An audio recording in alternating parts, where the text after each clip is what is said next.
Hello and welcome to the brand new full program golf podcast with me, Josh Conlon, and across from me, Stevie McAvoy. We're going to be talking all things golf, and we're going to ensure that each episode is centered on different trips that we've been on and are currently going on, with episode 1 being focused on Southport. Let's get into it.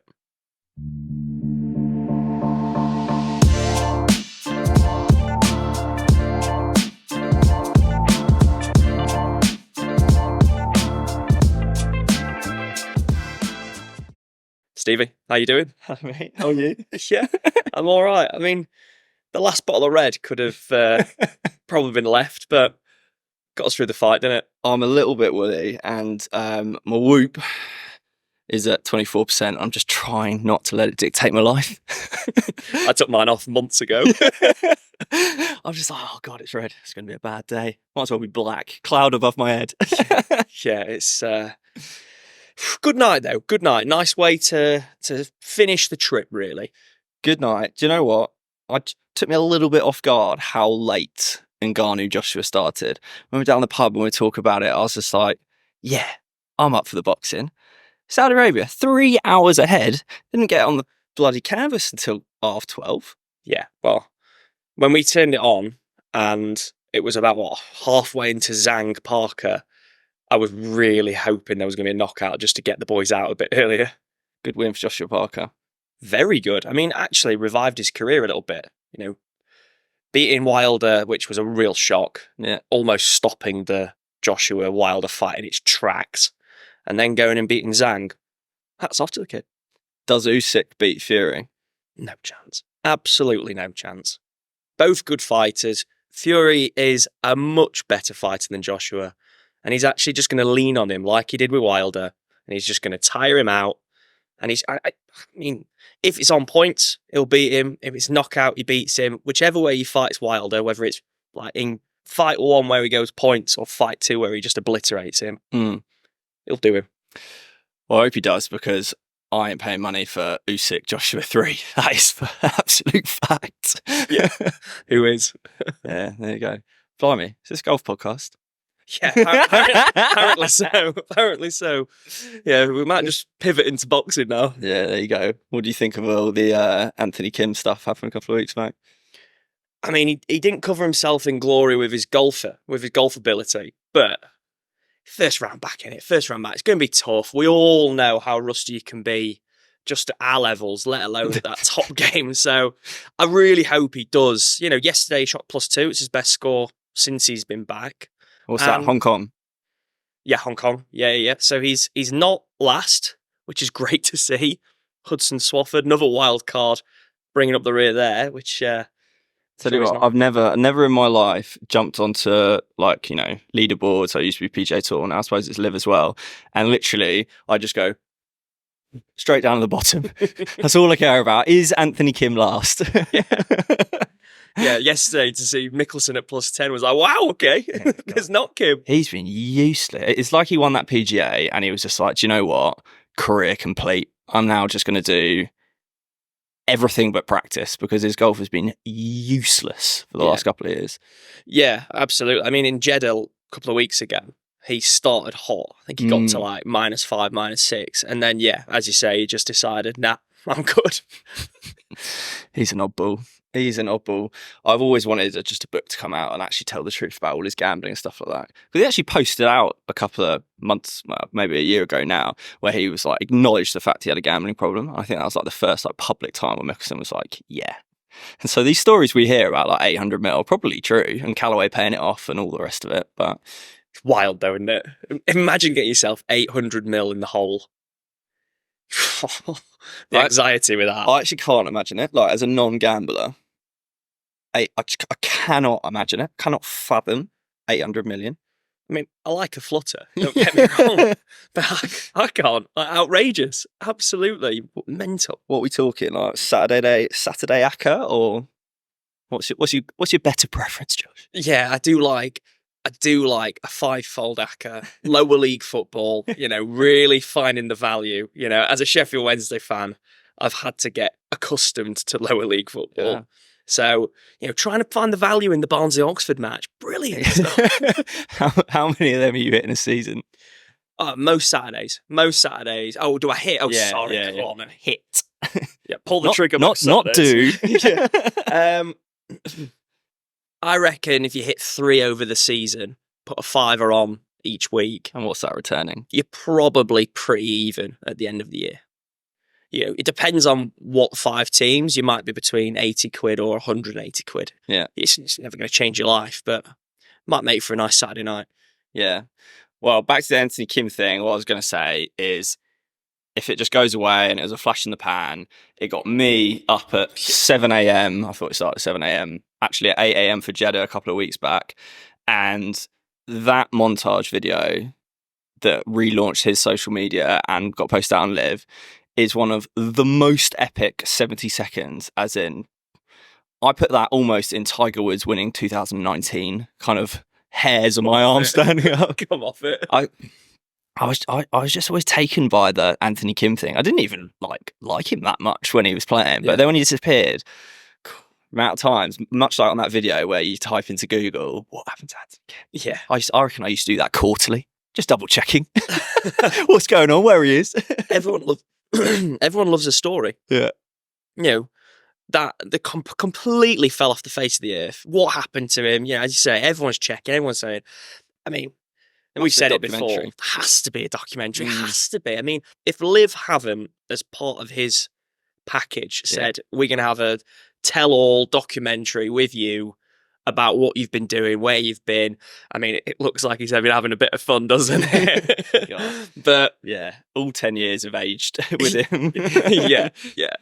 I mean, it's got to come out, hasn't it? Yeah. It's good though. Respect to Liv. Enjoying it. Yeah, really enjoying it. And I mean, if we're going to cover Liv, we've got to talk about PGA Tour, Arnold Palmer this week. Mm-hmm. What a leaderboard. Finally. It is one of their, what events are they called? The ones that are like not majors and then it's like the signature, isn't it? That's it. It is one of those, isn't it? Yes, yeah, definitely. But Scotty Scheffler proven yet again number 1 in the world, even though the world rankings are if he could putt wrong. If he could putt. Yeah, obviously you got Scotty Scheffler, Joaquin Neiman, apparently. Joaquin, number 1. No, he's not. Come off it.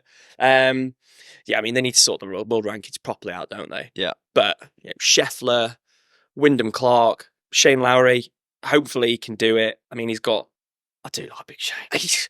He's a great man, and bar the Open where he was just so good in Ireland, brought it home. Beautiful. Fantastic. He's got no bottle. None. He constantly shoots level par 1 under on the final day, last group, to finish 3rd or 4th. Now, don't get me wrong, would love the major. Would love it, but he's better than that. He should be a win-a-year bloke. 2 things for you on that. Shane Lowry, one of my favourite videos that ever went across social media. I think it was a Pebble Beach. And it's one of the greens where he had to chip from one section of the green over onto another. So it's like a boomerang shaped green, I suppose. And he was on the 17. And he took a 60, no divot, bang, up chicane, down like a pillow, straight in. I mean, his short game is just flames, beautiful, isn't it? And then I've got a Arnold Palmer story for you, right? So I worked in the merch shop at St Andrews in 2015. Yep. And I went on a bathroom break. So I was literally off the shop floor for maybe 4.5 minutes. In that time, bathroom break. it wasn't that close, okay? And I came back, and the guy who was kind of working the same section as me wasn't that big a golf fan. He was just kind of doing it for the money or whatever else. In that time, Arnold Palmer had come through the merch shop. He had grabbed a flag and got him to sign it, and was just like, "You never guess what just happened?" And I was just like, "You are kidding me." So I should have, in my bedroom at home, will be on the office wall, an Arnold Palmer signed open flag, and I didn't because my bladder gave up on me. No, that's a shocker. That is an absolute stinker. Yeah, bugger. Was that Zach Johnson won that year, right? Zach Johnson won that year on the Monday, and I'd been camping on the side of the hill for 9 days in the rain, storm, and everything. And it got to Sunday, and they went to us in the merch shop. They were like, "Oh, does anyone want to come back and work the morning?" And I literally was, I'm out. Went back to Leeds, watched it in the warmth of my third year student home. And I was happy, to be honest. Zach Johnson winning wasn't really the result anyone wanted, but No, we won in a playoff, right? I'm thinking correctly. Playoff, Leishman. it was the year Spieth Spieth was winning everything. And so it would have been Spieth third in a row. And I think Spieth bogeyed 17 and didn't birdie 18 to miss the playoff by 1. Tough. Yeah. I mean, And then goes and finished, second to Jason Day in the PGA. Yeah. One of the all-time great years by a golfer. yeah. What, I mean, Spieth of that era was just outrageous again. You know, Mental. I've never seen, I think kind of with Tiger, but would probably say missed the best parts of Tiger. I've never seen a man with a putter as clutch as often as Spieth. He stopped doing that look at the whole business, didn't he? Yeah, I mean, and he's stopped doing it now, and he's just not the same. I mean, don't get me wrong, he's still outrageously good. Big lad, stop looking at the ball. Get back to what you know. I mean, and you can't tell me that at that time you didn't try it. I was looking at that hole from everywhere, and it just wouldn't go in. It would not go in for me. But yeah, tried a bit of everything actually from short ranges, but Yeah. nothing worked. No, I've never been a particularly big fiddler with a putter. I did try that, I have to say. Never gained it, but yeah, I've always been just conventional grip. Well, for me, and speaking from experience as someone who's just never had it with the putter, never had it with the putter, shocking. If you can putt, you can putt. And what I mean by that is you don't have to fiddle, you don't change putter. Typically, you've had the same putter for years. Typically, you putt normally. Soon as you start seeing someone left hand low, which is what I currently do now, claw, long putter, right up the inside forearm, any of these, you go, you're putting everything today, pal. We're playing match play, you're having everything. There's a couple of demons attached to the end of that shaft.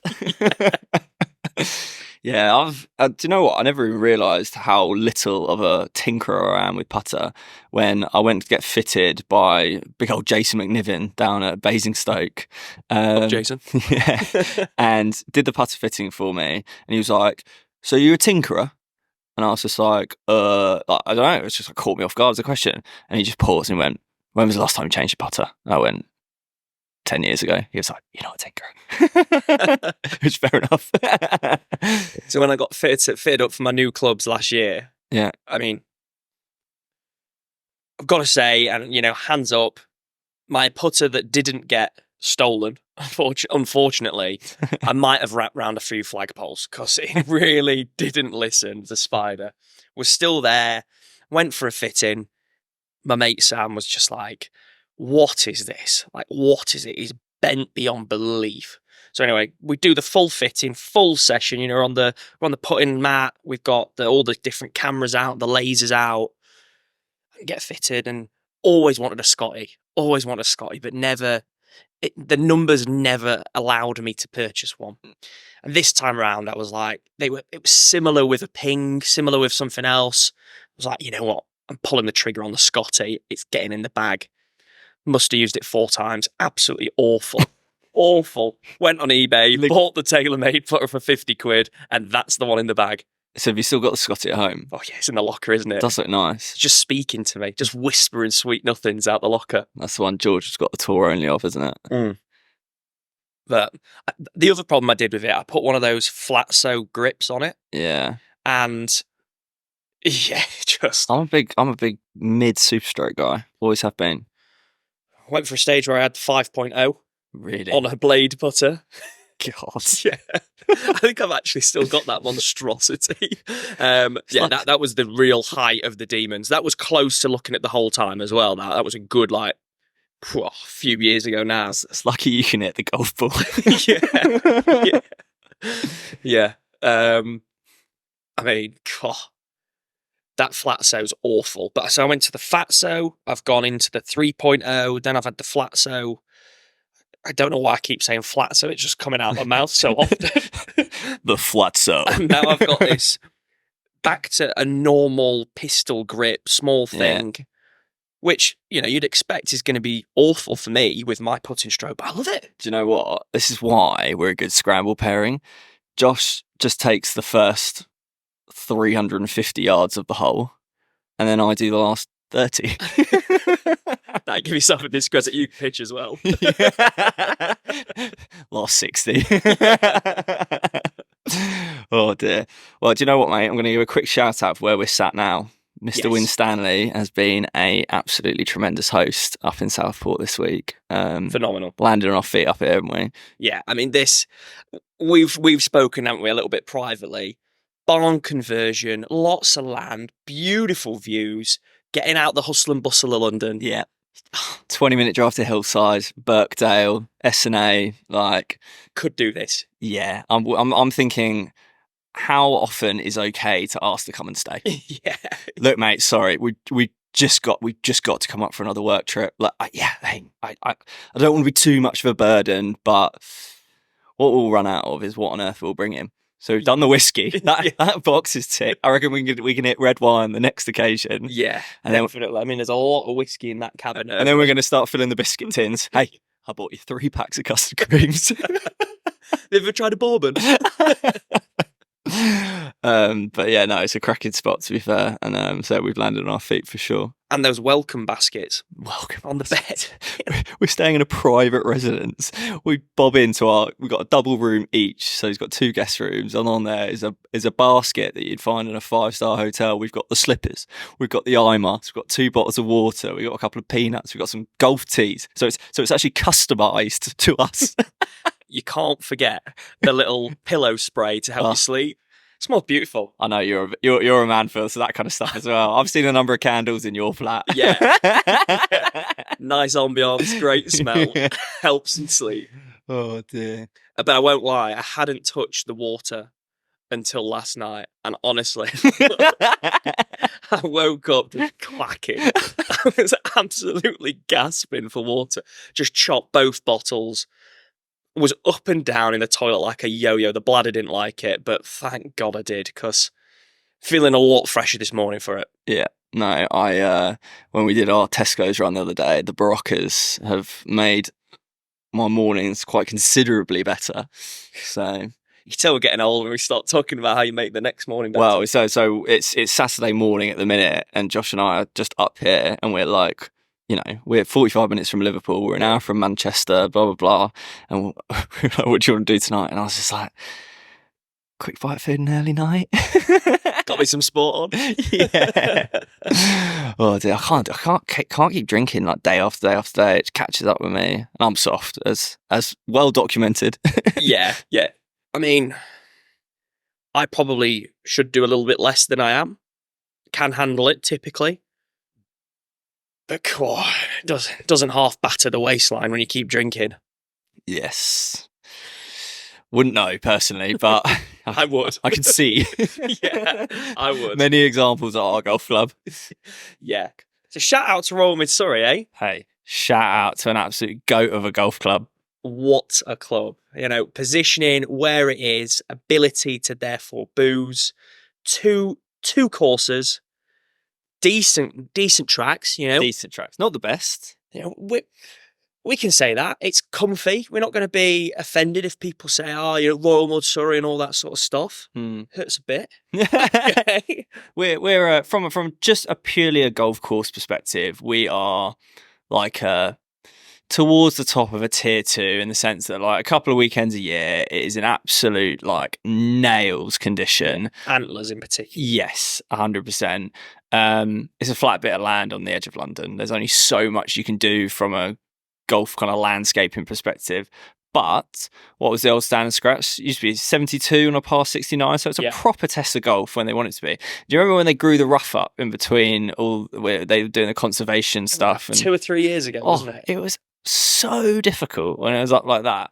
But no Mickey Mouse golf courses. We've got 2 golf courses, so traffic's good. But as you said, we might not be in the top 100 courses, but I tell you, we're in the top 100 bars, pubs, membership. I don't know. Pubs. Yeah. 100% agree with you. I would have shout out to anyone who thinks their club is better than ours. It's not. RMS will beat you, and we'll happily prove it. Yeah, we would happily re-raise RMS, I think, in those bits and pieces. I'm trying to think what I'm trying to say there. It's a great spot. Should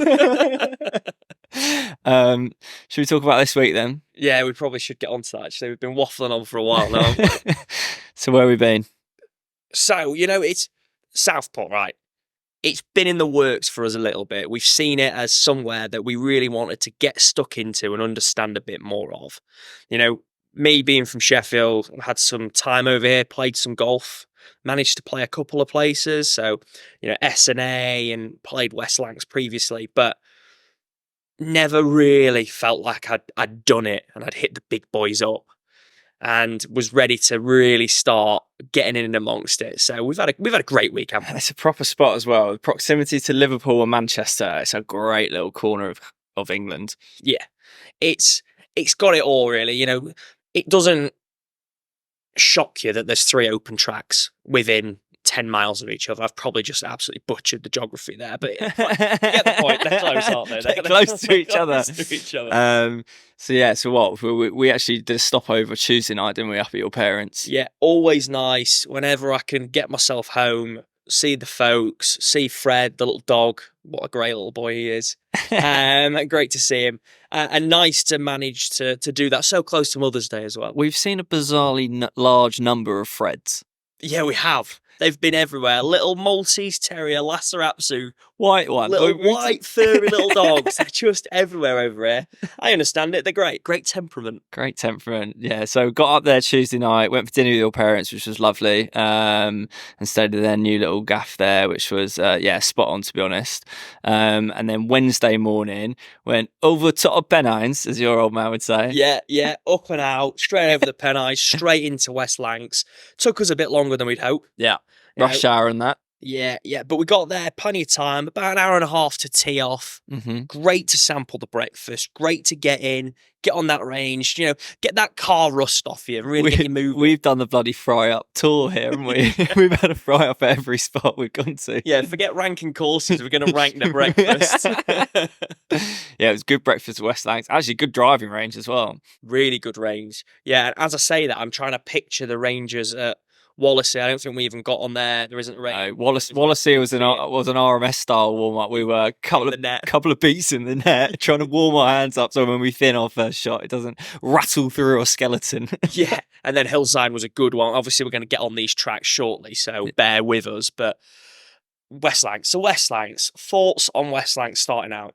Well, it was a hell of a day weather-wise. That, I think, is the first thing to be said. And to be fair, we've been lucky all this week to go up to the northwest of England in March and not get rained on. And for the most part, Hillside yesterday, which I said we'll get onto, was a bit chilly. But West Lancs, sun was out. You'll see it on the video. It was a gorgeous day. I mean, we could not have had better weather. And so, especially from what we've been playing on lately in England, we were buzzing to get out on this links course. Yeah, as we were saying, probably the driest course we've played in England this year. Comfortably. Yeah. Given we've got 14 holes open out of 36, comfortably. As you say, great day. The course was in the condition you'd expect a March golf course to be in. You'll see, there are a couple of bobbles here and there, but you can understand why it's an open qualifying track. They lengthen that out. You're playing it off the backs. The wind just gets up a little bit, and there are some brutes of holes there. It's the hard finish, so you really are clinging on for dear life on that 18. Yeah, I think we had it probably as easy as it probably ever plays, in the sense that it was not soggy, but it was soft. And the greens weren't super fast, kind of classic winter, like woolly links green, and the wind didn't really blow, did it? And the tees were up like, they were yellows. And so I don't think we thought it was that difficult, but everyone we've spoken to since, proper golfers as well, they've been like, cool, West Lancs is a test. Yeah, and think about those greens actually being summer ready. Yeah. Like marble tops. Think of that. That's par three, the third hole. Beautiful little par three. Sure, I think we both said the par threes in particular Par three are is one of the stunning. stronger sets of That's holes. holes Yeah. at West Langs. That third hole, with that back left pin that we've got that we had to play. If you're anywhere near that with marble tops, as I say, you just hit that putt a little bit too hard and it is going to fire off the back, and you're in the gully, in those slopes, either in a bunker, the grass bunkers. It's not going to be pleasant. Whereas when we played it, back left pin, knock it on the front, chip her on, and then we just rolled that in for the three to go back to one down. Yeah, you also like that back section, didn't you, with the trees? For me personally, I know I've just said that the par threes are probably the best part of the holes as a collective. My favourite area of the golf course is that back right corner up in the trees. You've got index 114 dogleg right. You've got that 15th lovely dogleg right with the train track on your left. Yeah. And then you get into that closing stretch. I think they're really, really solid holes. Yeah. Started out as well by the 12th, that really good 2-tier uphill par three. So I said, Josh has this bizarre innate ability to just recall every single golf hole he's ever played on any course. And so we're having these conversations. I mean, to be fair, I do know the holes he's speaking about in this case. We only played this a couple of days ago, and also we filmed it, and so I've reviewed the footage. But normally it'll be like, oh yeah, I played that in 2009.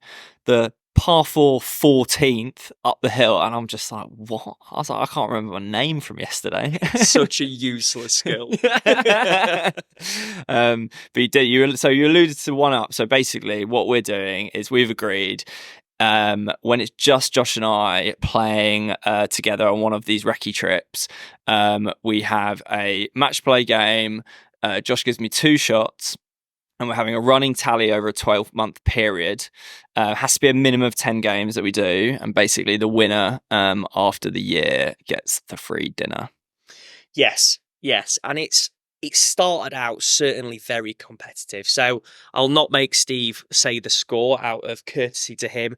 Did manage to do me 3-2 in the end. Did do me 3-2, but there were some real good moments. 2 up through 2. You were in a good spot early out there. Yes. For me, 2 down, 5 to play, given a shot down 14, and you'll see this on camera as well. Really pulled out, probably best tee shot of the day for me. Absolute cannon, straight down the middle, fighting the racing pigeons all day, as I always am. Those rodents can be. I didn't think they were that bad this week. I think off the top of my head, I only hit 2. Yeah.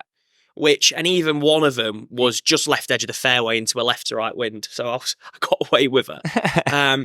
But yeah, I felt winning that hole, giving a shot, really set me up for 15, where I probably just called it wrong hitting driver there.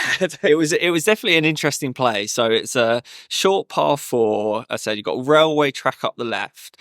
For me, it was just a 5-iron to the corner, and that's kind of to the right of where I hit it was these, let's say 6 trees. Yeah. And so that blocked the view directly to the green. But you could hit a driver over the top of it, which Josh did, and hit a really good one. And we were kind of going up like, I mean, that could be really good. Yeah. And then there was just a bit of area of rough to the right of it. And it wasn't that rough, but we just got there and just couldn't find it, could we? No, and I think it's one of those shots, if we knew the course, you'd know sort of the distance it's going. If we were better golfers and we had spectators in a tournament, you'd find that ball comfortably. It was one of those, we've just run out of time, you're back to 2, 3 to play. And it's feeling tough. It's feeling tough. And you know what? I can't believe, obviously we've said it was 3-2, but I can't believe, I mean, honestly, I'm speechless. Last 3 holes, you're turning straight back into the wind, basically, to get yourself back to clubhouse, aren't you? Yeah. So 16, we've got par 5, trying to get some ground back up, because if you feel like you're a long way from the clubhouse and there's only 3 to get you back in, You're in for a stretch. We got this long par 5. It was playing right into the teeth. Stevie goes and he hits this slight block with the driver out into the right bund. And I've hit a nice tee shot, kind of down the pin. The bund. The bund, yeah. And that's what we're going to refer to it on this hole as, okay? The bund. I've knocked it decent spot, right edge sort of area of the fairway. Stevie goes out the bund into the bund, further up. Bund to bund. And then once again goes and knocks it to 25 yards short of the green up on the left. In a bit of rough. Yeah. Not the spot you want to be. Gone 3-iron, about 80, 90 yards short. I actually thought I was a lot closer. I'd got it closer, and it was fine. Middle fairway, no problem. I'm stood there, 2 down, 3 to play. Pitching's not great. Back pin. It's like, just don't airmail this green. Just don't do it.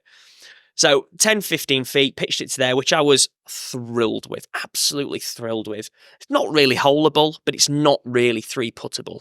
Yeah. So what goes and happens then?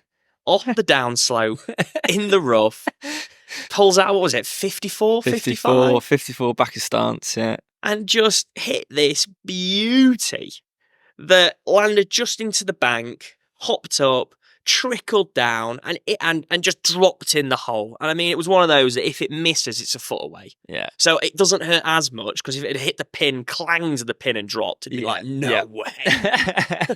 And as I say, I never expected to hold my putt, and shock, I missed You it. didn't. Game over, done. Yes, it was a good chip shot. And hey, it's one of those ones that it was exactly what I was trying to do. Yeah. I think it was interesting to play West Lancs first, which is such an open piece of land, a flat piece of land, as opposed to what we ended up then moving on to next in Wallasey, and then even furthermore in Hillside. Before we finish up West Lancs, what I will say, lovely people. Really nice, great people. Do you know what? Lovely people up this part of the neck of the woods. It's just northerners. All round, yeah. Which is great. They're a lot more friendly than people from London. I'll tell you that for a fact. Yes, yeah, absolutely. Do you see that video a few years ago that was going around? It was a northerner in London, and it was like a pretend newscast was like headlines coming out. It's like, he keeps talking to people on the tube. And it is a bit like that. It was, but they're nice. They're just like, how's your day going? What are you up to? Where are you playing? Normal people. Yeah, normal people indeed. So we then took a recommendation to go and have a nice curry in Southport after we'd finished. Love a cuz. Oh, it's an absolute go-to, isn't it? The Great Himalayas. Great Himalayas. In Southport. Shout out to them. It was lovely, wasn't it? It was lovely. Maybe not quite as spicy as we wanted it to be. Yeah. I don't know how they got the 2 chilies next to that. Chicken. We did. We had this little conference because I was like, we were going for this lamb coconut dish, which was going to be mild. Yeah. And so we had a look at what the chicken dish was, and we were like, 2 chilies. It'll probably give us a little jab that we want. Because to be honest, we weren't in the market for a 3 chilies morning. Do you know what I mean? The next day. We were up early, weren't we? We had a long drive the next day. But I said, so my old man was actually born in India, right? And so we always grew up having takeaway curry. Like, that was always our go-to, not Chinese, always have an Indian. And so it always used to be chicken dansak, sag paneer, chana masala, pilau rice, peshwari naan. Nice. That's the order. It's been his order, is now my order. Did get in the menu, onto the menu at Great Himalayas, and I was just like, I don't see any of those. And where do we go for Ryder Cup? Cafe Masala. Cafe Masala. So Cafe Masala that we go to every year for a particular do that we have, they don't have all of them on the menu either. And I just tend to just ask. I'm just like, let's see. Ask the girl in Great Himalayas. She looked at me like I was speaking a different language. I mean, these are pretty standard Indian dishes anyway. Didn't have them. Well, they did make one of them for us, didn't they? Yeah, they did the sag paneer. Did the sag paneer, which was super. Yeah, it was lovely. But yeah, we had to go a bit off the beaten track, and it was good. Just maybe, not quite as hot, but it sat well. And it's, as you just alluded to, we were up early the next day, and so fighting the next morning cars would not have been ideal. No, that'd have been a dark day. So yeah, as Stevie mentions, we were up yesterday. Quite feels a long time ago. Yesterday? Actually. No, 2 days ago. 2 days ago, Thursday. No wonder it felt longer than yesterday. It was. And we were up to go and see Royal Liverpool Yeah. What a nice bloke Andy was. Yeah. Andrew Ledbetter. I mean, what a fantastic golfing name that is. Yes. Whether he's part of the family or not, Yeah. he just heritage, golfing heritage. Do you know what though? I mean, yeah, his hospitality was absolutely fantastic, but I got the sense that's what we were going to get. He was really good over email, and it was a bit of a longer drive from where we're staying, but I did get a sense that and I've been there before. I played Hoylake once, and there's a lot to look at in that clubhouse. And I did really think that we would get hosted, shown around, talk through the history. We had a really good morning there, didn't we? Yeah, for me, out of all the merch, shall we say, that they've got on offer, those pictures, the paintings, memorabilia, the paintings that they've got with all the signatures of all the competitors in that year. Yeah. With the winner front and centre in the middle was a real touch of class. I thought they were really smart. Really smart. And I said, they're the kind of things that if you did prints of them, I reckon you'd sell a bucket load on the back end of those tournaments. But yeah, really beautiful artist painting. I think they said they did 2 original. So one hangs in the Hoylake clubhouse and the other one, I think first is offered up to the winner. And then the winner obviously does whatever they please with that. But yeah, they were really well organised bit of art. Yeah, I think Andy mentioned that the McElroy win in 14, that print was bought by Liverpool Football Club. Yes, hangs in the office or something, wasn't it? And he was very proud of that because he made sure to tell us he was a Red. Big Red fan. Yeah. However, when we were chatting to him and he was just like, yeah, and then the tour parties, they come in and they either go to watch Everton or Man United, and we were like, not Liverpool? And he went, oh God, I'm actually a massive Liverpool fan. We actually just I know we're a golf podcast. We keep touching on boxing, and we got a bit of football in there. We passed Everton's new stadium, didn't we? Actually, when we went to Wallasey, looks mega. That looks I mean, I know Everton are a good side, a good club. Maybe not a good side at the moment. And I mean, if any Everton fans are listening, as I said, I'm a Sheffield Wednesday fan, so you can berate me all you want. We're nothing. I wish we were as good as you at the moment. But it's a smart, superb stadium for a club that could be playing Championship football next year. Yeah, which is crazy. I mean, they've had a proper run in the Premier League, haven't they? Yeah, never relegated. Yes, but yes, stadium. Tell you what, it'd be a good Championship stadium. I'll give you that much for free. So finished up at Liverpool. Had a lovely morning with Andy down there, and then what is about a 20-minute drive up to Wallasey, which I have to say is a golf club I didn't know a huge amount about, if anything. Yeah, what a hidden gem. Yeah. One of those places that, it's the clubhouse is just off this A road. You wouldn't really look at it twice. You don't see the course really, apart from that little flyover bit. Yeah. Where you see probably the lesser holes, it's fair to say, just down in that bottom, the 3 par 5s that almost just hold the bottom bit. And to get into this car park, you go round the side of the nice old clubhouse. Small though, just small tight clubhouse. And then bang, you've got that first off to the right. You can see the 3rd hole up to the top, which I actually thought was a superb golf hole. Yeah. And then 18 coming down, which, I mean, obviously we were sat there having our breakfast, our second full English breakfast. Not the day, can I say, but our second full English, going, where's the fairway? What is that hole? Yeah. Is that a blind shot? What is it? No, 18 was smart. I was really impressed with Wallasey. Yeah, so I mean, what we came to find out when we were kind of doing a bit of research is actually Rick Shields speaks incredibly highly of the place. I know he did the good video there, and so as we were driving across, watching, I think he did a break 75 there, trying to get a feel for it whilst Josh was driving and focusing on the road, of course. Yeah, of course. And so, yeah, we actually kind of built ourselves up to a point of excitement because everyone we were speaking to were like, oh yeah, that's a bit of a treat. And I mean, it was. I mean, like you said, there are a couple of weaker holes, but there's probably, was it 12, 13 we said in the dunes? Yeah, I think there's 12 in the dunes. Yeah, those 12 holes, I mean, as good as any. Like, they were proper golf holes. Yeah, superb. And just touching on the Rick Shields point, obviously we need to actually finish that and see if he did break 75 around there, because your boy did. Yeah, did. Played very well, which after losing 3 and 2 the day before, you said as we were warming up in the net, so I'm not particularly good, like, just go to the first tee and play. Like, you talk about like Rory McIlroy being this natural golfing talent, like, I like a warm up, and I'm talking through the full bag, hour and a half before a tee off kind of vibe.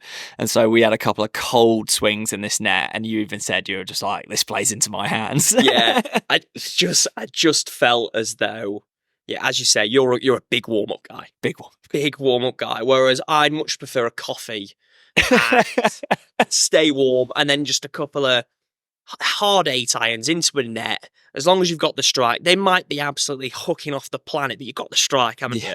And you're ready to rumble. Yeah, you're ready to rumble, aren't you? And you're just going to go a couple of putts, and then we go from there. But yeah, I felt as though that played into my hands, and I just had that added little bit of impetus, being 1-0 down and really needing to kick off that full program golf cup. So come on then, how did the game go?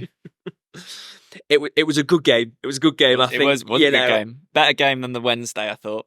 Yeah. Well, being a bit coy here, you can probably tell the outcome, but it was eventful. You got up early. So managed to then win.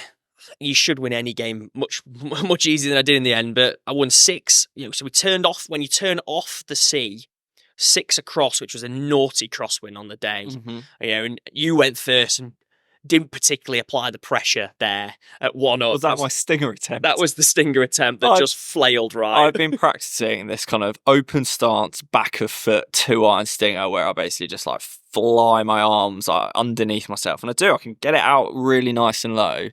It came out as a spinny high slice. Yeah. I don't even know what to describe it. Careering to the right, just into a creek. And I was just like, okay, decent. I think that one goes back in the locker for a bit. That's not a gameable shot yet. Yeah, so that got us back level. We then played what was the shortened par 5 on the day. Yeah. And then won that one. 1-8, 1-9, 1-10. All of a sudden, I find myself 6, 7, 8, 9, 10. Some quick maths for you there. It took me a while, but I'm suddenly 4 up after 10. Yeah. Gone through that stretch in 2 under, which pretty pleased with. Obviously you've given me a couple of holes in that area, but 2 under through those 5's decent. And then we just missed. Went on to the 11th. I tried to hit a nice 3-iron, didn't quite catch it. Left myself a bit of work. UV driver onto the front of the green. Rolled it up, front middle really. Rolled it up, 2-putted, made 3, birdie, nice. What number was that? 11. Yeah, that was a good shot. Then we went, for me, the best hole on the course, 12 down the hill. Par 3. That par 3. What number is it? 12? 12. The 12th hole at Wallasey is one of, I think, the best golf holes I've ever played. Just short par 3, beautiful bunkering, and we just got on that tee box, didn't we? And we were just like, yeah, wow. Yeah, you've got the small dunes and the path that's neatly cut all the way through it. So it just looks pristine. Love that sort of feature. 2 good tee shots. 2 good tee shots. We played it right into the teeth of the wind, which was pushing everything towards the sea, which I'm assuming would be normal. Yeah. No, it should be coming off the sea, shouldn't it? Weird wind. I mean, who knows? Doesn't matter, does it? Playing it into the wind, 2 good tee shots, made 2 good 3s. Walked off. So again, feeling pretty comfy at 3 up through 12. Yeah.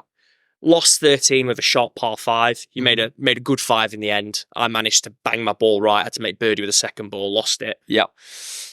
And then, so we're now at 2, and then the most outrageous match play hole of the week, I would say, even more so than the chip-in. Yeah. So 14, I keep getting my numbers wrong because I'm just getting excitable. 14 is this, fair to say, nothing-ish par 5. You've got a par 5 to your left that you've just played, and the 7th par 5 to your right. So you're basically hitting into a big field. Yeah. There's a little bit of mounding on the right. Mounding, if that's the phrase. But realistically, as long as you keep it on the planet, I mean, you've got 150 yards, 200 yards to hit into. Yeah. You're absolutely fine. So if you'd stand there, top the golf ball with driver, which it doesn't happen, does it really? I was like, okay. It was an absolute shocker. It was a stone cold. And I think the video will come out at some point. I've got it all set up for this front-on angle, and I just try and absolutely mince it down this par 5 and catch maybe the top 10th of the golf ball. Yeah, it didn't go far, did it? But Fairway finder. yeah, FIR, baby. Yeah, that gets the tick on the card. Yeah. And then from there to hit, forward, it was a good hit, but on another golf hole, it's gone. Yeah, but I do not hit the forward particularly straight, and I had a lot of room to miss it, and so I did just think I'm just going to try and advance this as far as possible. Yeah, which I did. Yeah, and then how far did you have in third shot? I had about 147 into the winds. I think I pulled 7-iron. Yeah, it was a lovely shot onto the green. 22, 23-ish feet. Yeah, outside of you. Yeah, well, that's the reason I was going quite particular with the 22, 23. So I've just gone completely different. Managed to hit driver, and I'm going to be honest, I keep saying hit driver down the middle. This is not normal. Okay, Can confirm. Yeah, I want to flag that nice and early. Episode 1, it's not normal. I am not a straight driver of the golf ball. Yeah, I hit good, but I don't hit it straight. We've actually got one of the most crooked tables for single-figure handicappers going. Yeah. So that one just piped it down the middle. We've then got a 225 into the wind, pulled the 3-iron, which is... It's a safe club. I could have gone for the 2, what I like to call the Batmobile, which is the blacked out high fly. Yeah. But I felt like I could just nurdle that 3-iron up there. And I've hit this absolute tracer at the pin. I mean, on camera as well. Again, I said it's going to be another one that's going to come out because one of the most epic club twirls followed it. Yeah, it was one of those I was like, don't mess up the club twirl if you go for it. And I've knocked that to about 20 feet. So Steve to go first, 22, 23 feet, as I say, for birdie. And just catches that right bit of the hole. Shoved it. And it just progressed back the last couple of feet, which it didn't look like it was going to do that. Just caught that right side and went in. Yeah. For the 4. For 4. The filthiest 4. So I'm stood over this eagle putt, 20 feet. Now, I think I've previously mentioned, putting's not really where I'm at. We've spoken through the different putters that I've had over time, Yeah. and I'm on this tailor-made piece, and you know what? She's singing a little bit. She's much better than she has been. And I've hit this putt, and it looked good. Honestly, I mean, it's in all day, isn't it? It looked really good. Day. And it just wiggles right, comes out the back of the hole, and it is looking at me, staring at me from behind the hole. You were putting basically on the same line as me, yeah. And so you were just basically hanging on that right edge the whole way down that 20 feet, and I just thought, there's no way this doesn't turn in, because it's exactly what mine just did. Yeah, it was tough to take because that really would have put me back 3 with 4. Will say though, just whilst we're talking about rolls and putting and everything like that, Wallace's greens were, I'd go as far as saying, the best winter greens I've ever played on. They were pure as you like, and were just such a playable speed. Like, you felt like you could be aggressive with your putts, and you knew it was true. So it was just all about starting it on your line, and you were golden. Yeah, they were sensational. Yeah. Absolutely stunning. I mean, way better than West Lancs the day before. Yes, yeah. For whatever reason. Yeah. And I mean, even getting on the putting green to start out, hit that first putt about 8 feet past, you go, whoo, okay, we're in for a day. But hillsides were even faster. Yeah. It was just Wallace's were true. So true. So nice. So get on to 15. Shame that it was a temp green. I think that would have been a really nice. I think it's a bit of a nothing tee shot. Looked a good hole though. Yeah, you hit 220, no real trouble, and it would just be a 100-yard flick up. Yeah. As we played it, the green was down in that bottom. Yeah. We'd agreed, given it's a temp green, to have a 2 putter length just gimme rule on this particular hole. So I've obviously knocked my chip nowhere near that. So it's hit 2 good tee Oh, yeah, shots. so So if we're, it, I mean, we're in the vicinity. I didn't want to waste everyone's time talking about we've hit a 220-yard tee shot into a field. Like, it's fine. Yeah. Like, of course, we're both okay. I hit this chip. I'm probably 15 feet. I mean, it was a chip, so it's not a great chip. Stevie goes, and I think it looks for all the world like it's going to be inside that 2-putter range. Hit my spot. Yeah, and it was worth popping the putter down. And as soon as I lay the first putter, I knew it was outside. I went through it, made it. You put that. I was still at the angle where I thought it looked like it was just in, and then as that second putter was going down, it was just like in slow motion, and then the ball was just like 2 inches outside. I was like, oh god. Yeah, I was happy. I was really happy. But you binned it anyway. Drilled it. Yeah, straight in the back. And that was just when, honestly, it was a bit like a rabbit's nose down there. Started to feel the pressure. Back to 1, 3 to go, and we turned into this beautiful par 3. Great par 3. I think we've said it already. Like, great par 3s. I think across the trip, but this one probably, other than the 12th, which we loved, this was a proper golf hole. What was it? 190, 193, I think it was. That pin was front right, and you couldn't really see any green. Yeah. It was playing downwind, so it was certainly easier. But almost in some ways, it was like, how do we hold it? Because it looked like it was on the top of this ledge, didn't it? And you've gone and hit a nice tee shot, but we just saw it fall over the back. Yeah. And I thought, brilliant. He's hit too much. So I didn't mind that because I was just like, I'd be chipping it quite nicely. I had green to work with. And so I was just like, worst case, I think I'm probably going to bunt this up and have at least a decent look. But yes, it definitely disappeared, and it was a bit like, ugh. Yeah. So I clubbed down. So 193. I was feeling a bit naughty. I pulled the 9-iron. Which I think I said tonight. I was like, 9-iron? Yeah. 9-iron? And I've hit this 9-iron on the line I wanted. I mean, we're talking, I'm playing it as if my 9-iron's about a 155, 160 club. So there wasn't 33 yards of wind. There just wasn't. And I've managed to hit a bit of a nuke, probably one of those Mickelson 9-irons where he just closes the face down and just hits it like an 8-iron, basically. And it's landing at the top of the bunker and rolled back in. And as soon as it's gone in that bunker, I just know I'm making 4 at best. Just know I'm making 4 at best. It's not the strong part of my game. And just those little nasty links bunkers, those pot bunkers, the nasty ones. You actually played it nicely. Yeah, we knocked it out to about 15 feet. I mean, we've already covered this. 15 feet, it don't go in. It's a 4. yeah, mark me down. It's a 4 and a bit. Yeah. Made 4. You've hit a decent chip. I mean, it was a little bit heavy. So I got the putter on it. So we got up there, and my ball had kind of clung on to the kind of far edge of, it wasn't the putting surface, but it hadn't gone down this big old slope to the left. So I got a putter to it and whirled it. What do you reckon? 8. 12 feet past, leaving myself a downhill, left horrible. To right. Yeah, it was a horrible one on the way Minging. back. So I'm thinking, I've just made a 4. I did as well. I thought you're going to have a bit of a free hit at this point. I even left it short. That's how much I thought you'd hold yours. Yeah. But my putter was getting hot at that point. And just hold that big tram line on the par 5. And this one was dead centre. Yeah. And there was a spring in either shoe as I went off to the 17th tee box.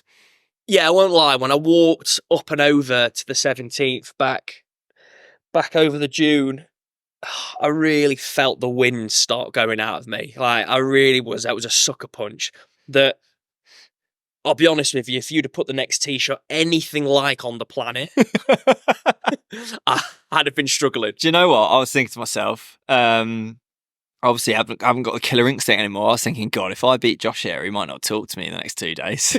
We're not far enough into the trip to take a scalp like this. I was going to say, it'd have been a long walk back. Yeah. And, I mean, you knew my head was going when I found your ball up in the right absolute hay. Yeah, so 17th tee box. I've got 2 iron, which is a pretty trusty club most of the time, and just came out of it, and it was absolutely diabolical. It might be the worst swing I've done all week, and I'm just 30 yards right, just up into the dunes, and I think for all the world it's dead, and you find it in actually quite a good spot. Just found it. It was plugged, so you got relief out of that. Yeah. And this was when I knew I was starting to get to lose it, when the first thing that came out of my mouth, and even I couldn't stop it, was like, see, that's just the golfing gods. See, I lost mine yesterday on 15, and you've gone and found it. You're like, when you need it, I just need that bit of luck. My head's rolling. But you're down the middle, so I kind of chunk out, and then actually a really good 8-iron up, and didn't have, I hit it to about 15 feet up that hill. You've gone slightly left, thinking it was kind of up a hill, so you couldn't really see, but it looked like there was space left, and you looked for all the world like you were safe. Yeah, well, the pin, you could see it. It was a really well positioned green. It had a nice backdrop with the dunes all around it, up into that corner, and that pin looked like it was miles right. And from the middle of the fairway, I just thought, there's nothing on the left. That pin's got to be right. So if you hit it left of that, you're somewhere safe. Bunt it up there. Stevie's gonna realistically make 5, if not do something silly, and you're gonna be 1 up playing the last. And I've just tried to grip down on a 7-iron. Yeah, tough shot. I had about 160 in, and I felt like I had a lot of club. I didn't, but I just you just don't swing at something properly. Just come over it a just little bit, came little over bit the handsy. top of it, a little bit handsy, and just tugged it. Where I still thought, I'll probably be put in. It'll be sound. Yeah. And yet again, I'm in a bunker. Yeah. So, needless to say, splash out 2-putt. Halve in 5. Oh, yeah, halve in 5. And then, then we're across to 18. So, along with that par 3 12 that we spoke about, I mean, we could see it whilst we were having our breakfast. I mean, 18 looked like a brilliant hole. And I would say it delivered on what it looks like from the clubhouse. So you're kind of up, elevated tee box, really nice, like rolling fairway, wasn't it? Yeah. With the clubhouse right behind the 18th green. And they got the really little church to the left of it as well. I mean, visually, like great, like visual markers as you're teeing off. Really nice. And yeah, agree with you. The 12th, which is the par 3, 18, and for me, probably the 3rd, which is next to the 18th. So no wonder they're both 2 holes. The funnel. Yeah, where we both went down the middle. Yeah. With the 2-tier green that was right on top. No, I thought they were the 3 best holes.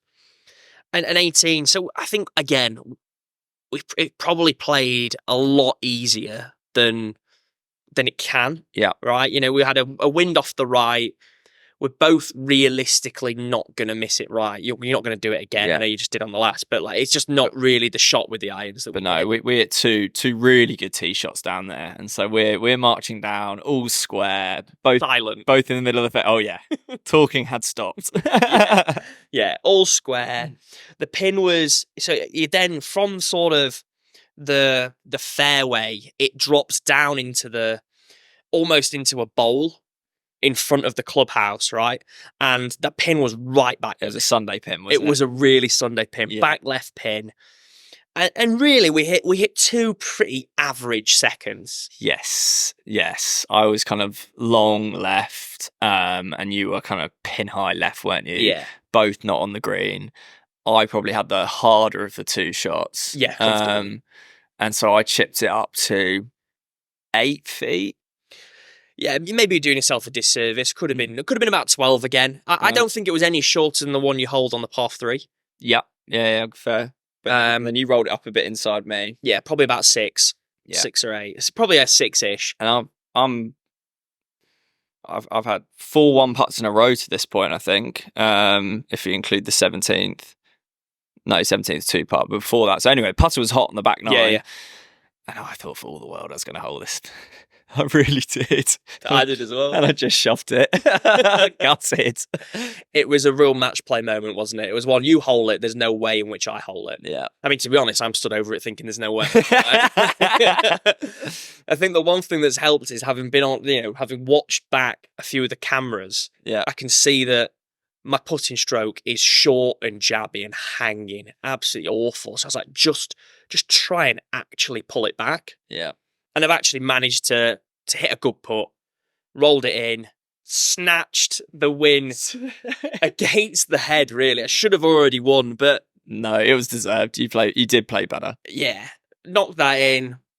What did you shoot in the end? 74? 74. Yeah, it was good. It was a good knock. Played well. Yeah, 74, bogeyed 16 and 17 to shoot 74. So 2 over. Disappointing in many ways, but also would have taken it, got 1-1. Yeah. Pleased to be on the board in the full program golf cup. Yeah. Yeah. And then we said actually on the Thursday, we were just like, all right, we're not going to drink tonight. We're going to get back to where we're staying. We're just going to have a steak dinner, a bit of home cooked food. But because we had a good game and Josh shot 74, played well, we were like, quick pint. Yeah. Slaughtered that. That went down so well. Oh, yeah. They always do. Yeah. I've told you the story. I've got a friend of mine, and his hard, fast rule with golfing is no water past hole 14. So he has maximum dehydration for the first pint, so that it just really hits the spot. Slips down the rude hullet nicely. Yeah, yeah. What we've not mentioned, actually, before we move on, Homer Stableford. Homer Stapleford, that is a great point. And by all accounts, quite a funny story. Geezer called Stapleford. I mean, you just would name it after yourself. Doctor, though, innit? Dr. Stapleford. Wild. He's got a 9 on the first hole or something. And It's not a hard first name, is it? That's just wrecked your medal score. And so apparently just him and his chums on the second tee box, he was just like, this is rubbish. And just kind of came up with this concept. Yeah. Changed the world of golf. Yeah. Decent, really. I mean... Yeah. Nothing more to say about it. Yeah. Yeah, pretty cool. So back to the night, yeah. So we've had our pint. It's slotted nicely. But we're not drinking, apparently. That's what we said. We've come back, steak dinner. Dave, our host, been a great host, as we've said. He's like, do you want any wine with your steak? And I mean, it'd be churlish not to, wouldn't it? So out comes the toast and honey. Toast and honey. Not had it before. Hey. Bloody good Cab Sav. Californian Cab Sav. It was very different to any Cab Sav. I mean, I've just been away in South Africa. I mean, definitely different from a South African Cab Sav. But we got to look at each other. And we're like, oh, in my head anyway, as the not quite so big drinker, I was like, yeah, a small glass with our bit of red meat would be lovely. Well, how many bottles did we open? And I'd hardly drunk any of it. I think we polished 2 pretty quickly. Yeah, and I probably had a glass out of them. Yeah. Me and D Win. I mean, D Win wanted to roll through it. I mean, he'd have done 5 if he'd have been game. He got the taste, and he was thirsty. He was a thirsty boy. Oh dear. I think that was about it from Thursday, wasn't it? Yeah, good day. What I will say is, after playing 18 holes in the wind is so much more tiring than just a normal knock. Yeah, I say even my whoop, I've been getting 9 out of 21 strain scores for just normal golf, whereas these have been elevated this week, and I felt tired. I mean, I literally got to 10 o'clock. I've been like, yeah. So yeah, Thursday. So Wallasey, basically, to recap, Wallasey was class, and would highly, highly recommend people going and playing that track. Couldn't agree more. So then Friday we were up. We're a bit all over the map. So we went to Hillside initially, had a meeting with Chris there, which was a good chat. Really nice guy, good bloke. And Hillside looked smart, so we were playing it later that afternoon. But it was quite cool to just get down there and just be like, having a poke about, had a quick chat with him, and then we were off to Birkdale, which is right. I mean, what a stretch of golf that is. It's literally Birkdale, Hillside, Southport, and Ainsdale. Yeah, it's a bit of a golfing mecca, isn't it? It's one of many areas that you just go, get proper. Yeah, we're lucky to be here. Birkdale is. There's something about it, isn't it? You come down their little path. Yeah. With the little road that they're on. The white clubhouse. Yeah. Which I think is quite an iconic clubhouse. Yeah. We were saying maybe not the best looking clubhouse. Yeah. I don't, we're not trying to poo-poo anyone.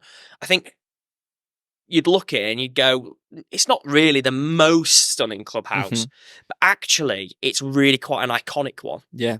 And you compare it to something like a Lytham, Yeah. Like Lytham, visually, I really like the Lytham. Oozes heritage. Yeah, whereas the Birkdale, it's just different. Like, you just don't see it. Yeah.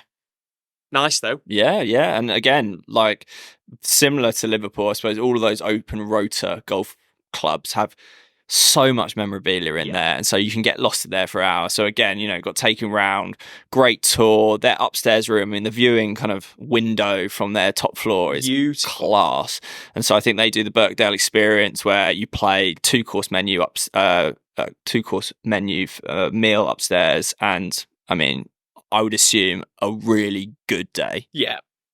Yeah, it looks a good do, doesn't it? Yeah. You know, you play a top track. I mean, what's it rated? Is it UK Island? I mean, it's a world ranked golf course, but I think UK Island is 5th or something like that. Yeah.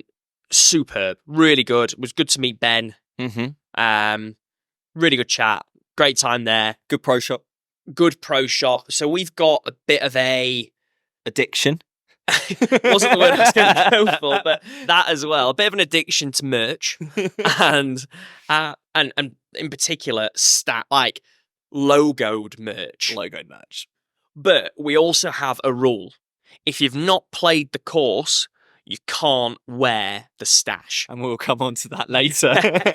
So we're mooching around Birkdale, and there's a lot of stuff that you could go trigger happy in that shop, couldn't you? Yeah, it's nice. But not allowed. Not until we get on there. Exactly. We'll be back, though. We will be back. And just speaking of which, we went back to Hillside, didn't we?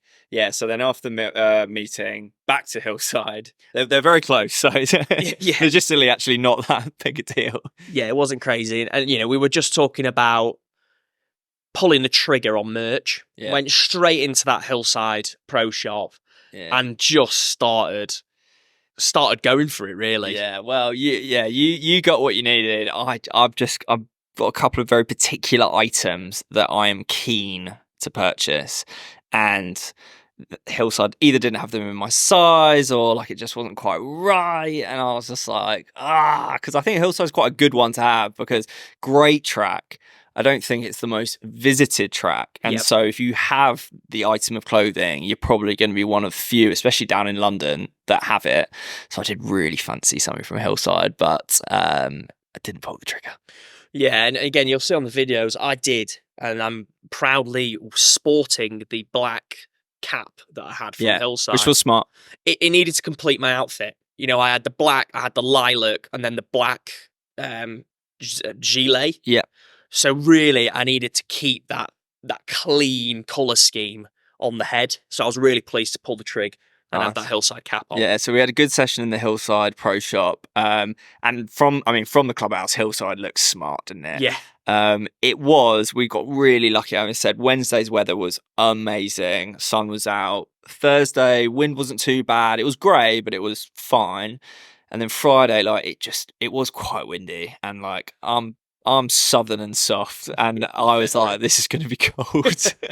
Yeah, you let yourself down. Yeah, you know what? It is what it is. And so anyway, so on Friday, it had just been Josh and I playing together, but we were playing. So David, the guy that we're staying with, we came along, and then the member who hosted us is a friend of mine called Dom. So I haven't seen Dom in 3 years. We basically went on a trip to Arizona 3 years ago, and just one of the most hilarious people in the world. And Josh never met him before, and I was buzzing for you two characters to meet in the middle.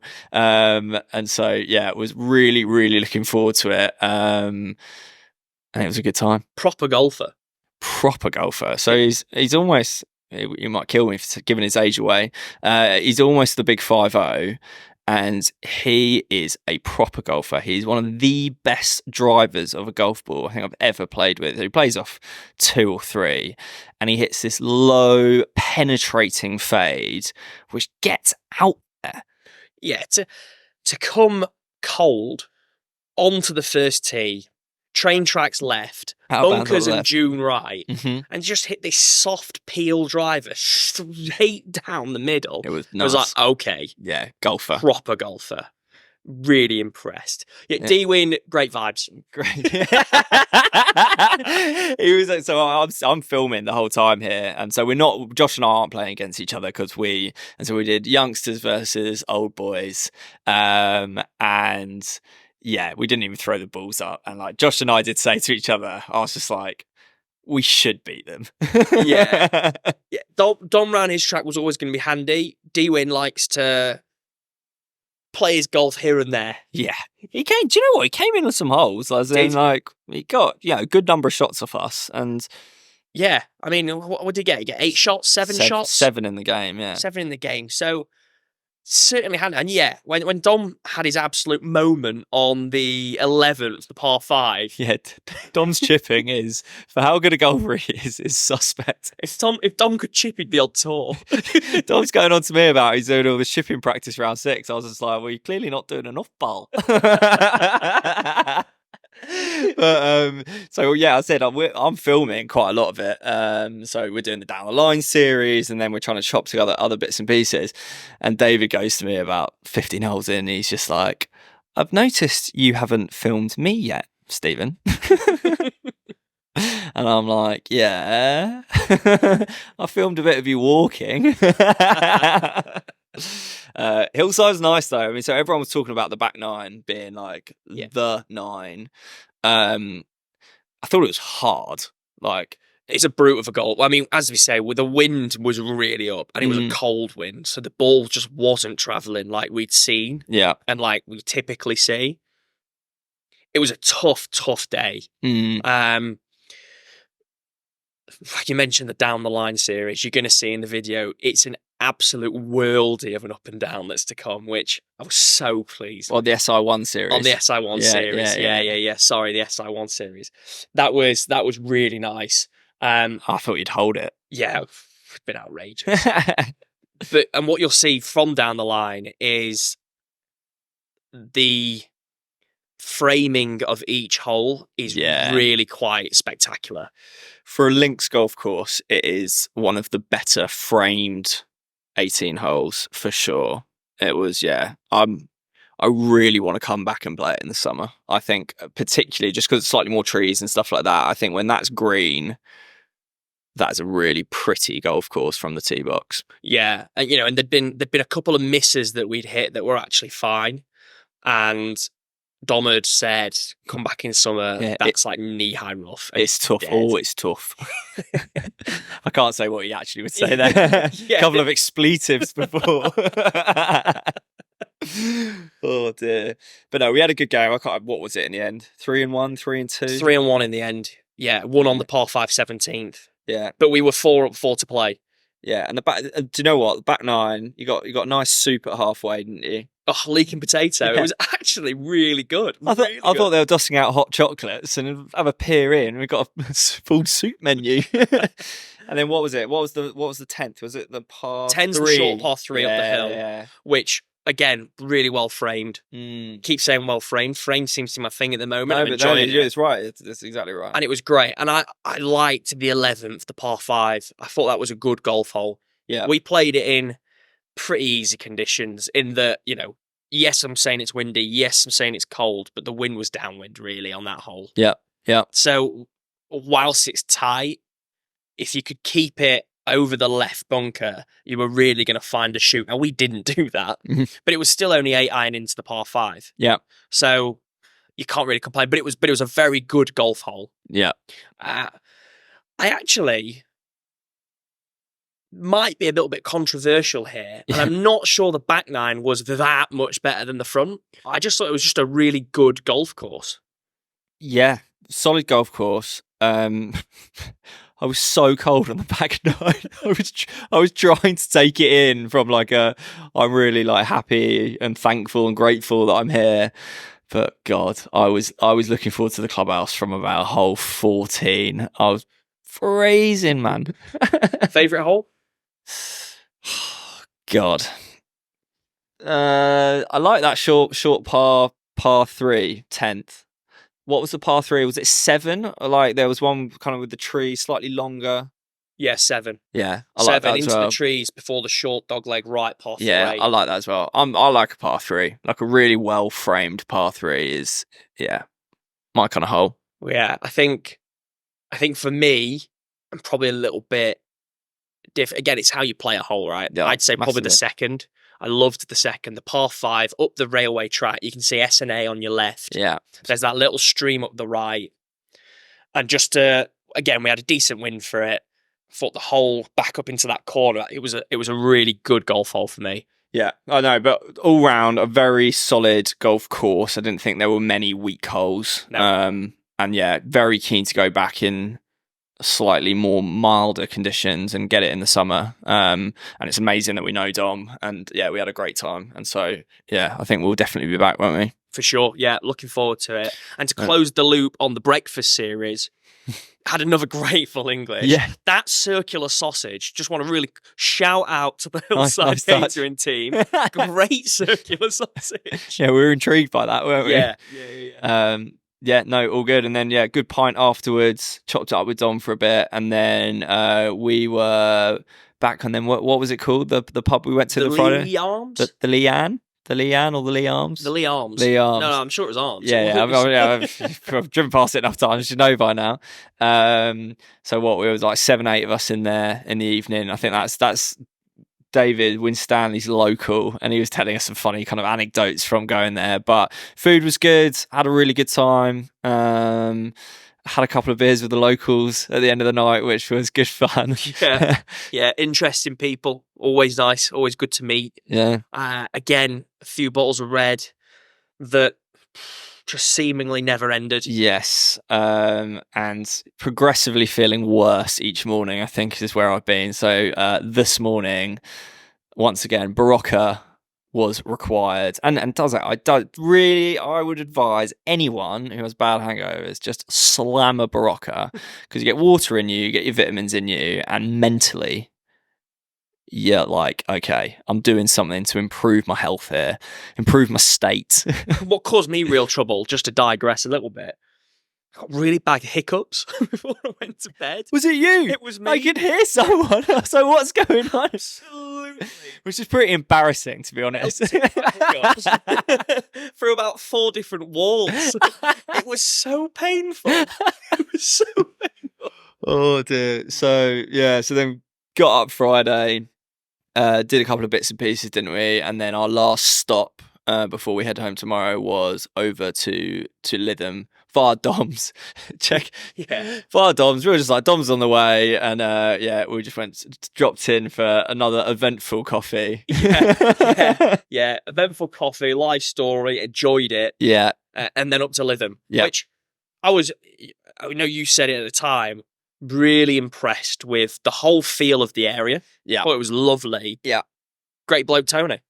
Great boat. So another one, much like Andy at Royal Liverpool, I'd spoken to Tony before New Year's, and was really, really kind to me over email. And I just got a sense, and I rung ahead today, make sure Tony knew what time we were coming, etc. Really, really hospitable. Once again, open rota course, loads of cool stuff in the clubhouse. And then they've also got a building called the Dormy, which is just kind of literally bang opposite the clubhouse. And I think they have 14 rooms, can be up to 16, but 14 predominantly. Right on site, and basically if you stay there you get full member privileges, and so they've actually got some member only areas within the clubhouse, so you can get yourself into there.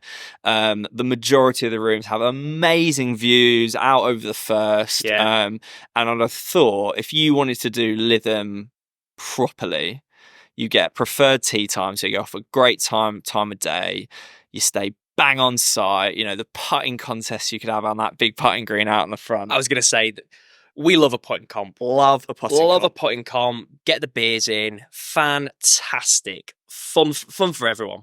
And that is, that is right in front of you. Question for you. Best putting comp green you've ever played on? Fancourt Links. Which one? The big one on the outside, on the links. Yeah. Next, where you can only play it. Play the links. It's got that big corner on it. Better than Ban and Jeans? Oh, That's what I thought you were going to say. Fan courts is good. So I don't. The thing with Bandon's putting greens is because they have putting greens at each of their golf courses, and then another range with a par 3 course and putting greens. There's loads of them, and there's not one like, this is the Bandon Dunes putting green. Yeah.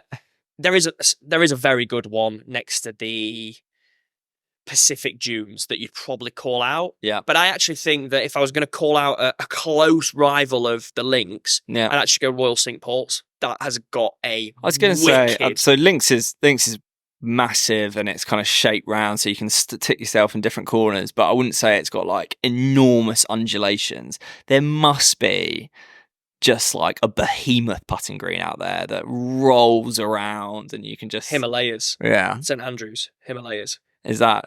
wild? Is it good? Absolutely wild. I mean, you it's a paid experience. Oh, really? Like, as in, come and play our par 3, our putting green. Yeah. It is naughty. It's right next to the old course, close to the new course, Jubilee course. Nice. Not hotel. I'm thinking of a different word. Clubhouse. That's what I wanted. So yeah, I mean, we love a putting green. We've digressed, but we love a putting contest. Every room in the dormy is named after a player.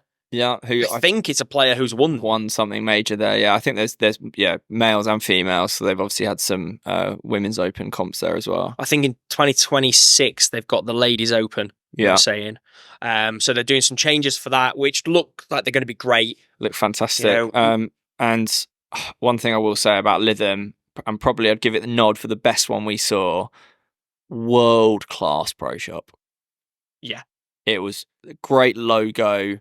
Great selection. As I said to Josh, great leathers, great fabrics. And this is where we said earlier about how we've got this pretty hard and fast rule that you cannot purchase an item if you haven't played the golf course. I've been looking for this dark navy Peter Millar quarter zip with a really nice logo on it from a really good course for ages and didn't find it any of the courses I played this week where I wanted it anyway. And guess what? In my size, Lytham, bang, to the point where I tried it on. And Josh goes, I won't tell anyone if you don't tell it. And I was just like, I wanted to do it so badly, but I didn't. And I'm glad I didn't. You made the right decision. Yes. You really did. I could see how much it meant to you, and I didn't want to be the guy who goes, you can't do that. Internally, I was like, you know the right call. Yeah. And you made the right call, because we've spoken about how good a feel the place has. Yeah. How good the memorabilia is. The course changes look fantastic. Dormy House, we will be back. Yeah. And then to cap it all off, we're having a lovely pizza Tony recommended just up the road. And Bosco. And it's similar when you're up in Scotland and you're kind of just east of Edinburgh. Like it's a golf town, it's a golf feel. We're literally parked up to 2 lads having a pizza for lunch. Lad turns to us when his mate goes to the bathroom. He goes, you boys just play golf, da da da. He's got the big, like, I'm sponsored by Peter Millar on his badge. Started chatting to him. Kid was an absolute gun by the sounds of it. 8 under around West Lancs. Yes, proper golfer. So there you go. Just making connections. Jamie. Shout out Jamie. Yeah. Good to meet him. Really good to meet him. And that was it, really. And then we jump back. Yeah, as we got in, we've then come back, and I mean, realistically, here we are now. Yeah. Best course, rank them out. Pretty clear for me in terms of courses. I think 1 Wallasey, 2 Hillside, 3 West Lancs.